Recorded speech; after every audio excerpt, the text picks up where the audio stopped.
follow-up sa ilang naunang interpelasyon na.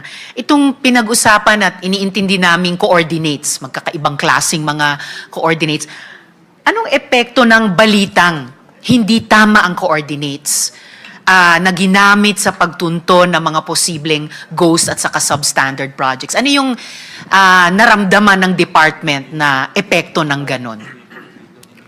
Una po, dahil po mali yung location coordinates na ibinigay at ginamit ng mga nag-validate.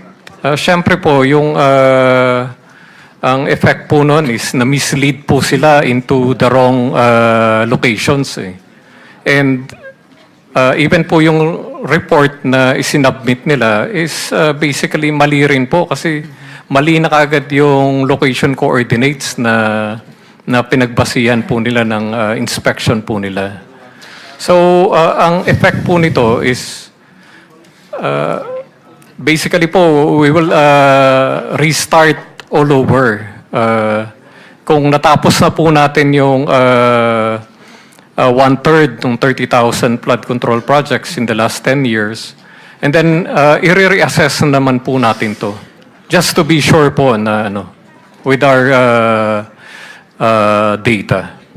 So dahil po na-mislead, Mr. Chair, so it did a disservice, hindi lang sa paghanap ng komiteng ito at ng ibang investigating bodies ng katotohanan, pero on top of, in effect, nanakaw yung buwis ng publiko, lalong binaha nung bumagyo, dagdag pang naloko, at least para malaman ang postmortem, kung ano yung totoong kwento. Dahil mali yung mga naging report, parang lalo pang natamaan yung reputation ng department or ng executive as a whole, ng gobyerno as a whole. And at dahil kailangan nyo palang i-restart ulit yung 1/3 nyo nang natapos na out of the 3,000 projects na pag-audit, pag-imbestiga, significant po yun, no? 1/3 already. Uulitin nyo pati iyon, bukod sa 2/3 na hindi pa nasimulan. So, parang nasayang din, no? Yung effort, yung energy, yung resources ng department, Mr. Chair. Tama po kayo, Your Honor. Okay, so hindi po maliit na damage, no? All around. Nung iniimbestiga na lahat ito last year, ng iba't ibang bodies. Nasa DPWH naman na yung mga MIPS na start, intermediate, and pati po yung infratrack, di po ba, Yusek? Lahat po yun ay nasa DPWH, Your Honor. Opo. So, bakit di yun yung ginamit ng department sa unang validation pa lang? Parang ngayon lang lahat ito nalalaman.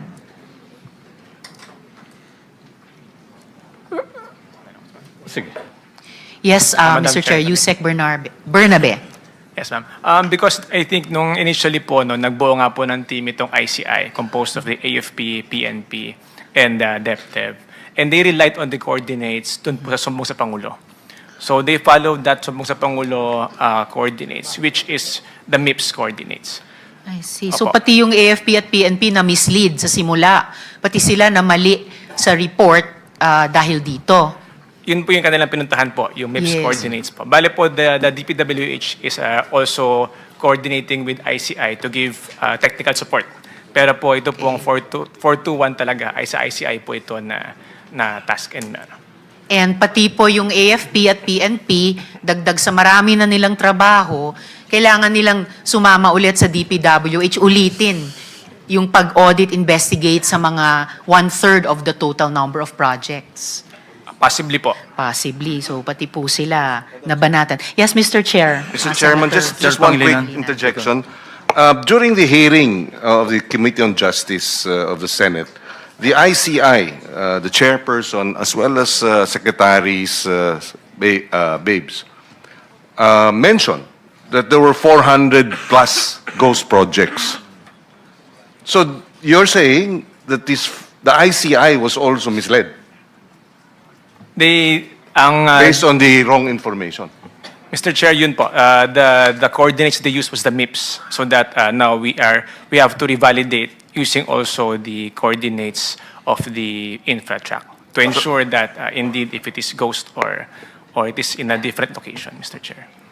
Which, black eye ang nangyari, pati sa ICI bilang investigative body. Dahil mali ang mga coordinates na ginamit at sinasabing 400 ang Ghost Project na muka hindi pala tama. At ngayon, muli ninyong binubusisi. That is correct, Mr. Chair.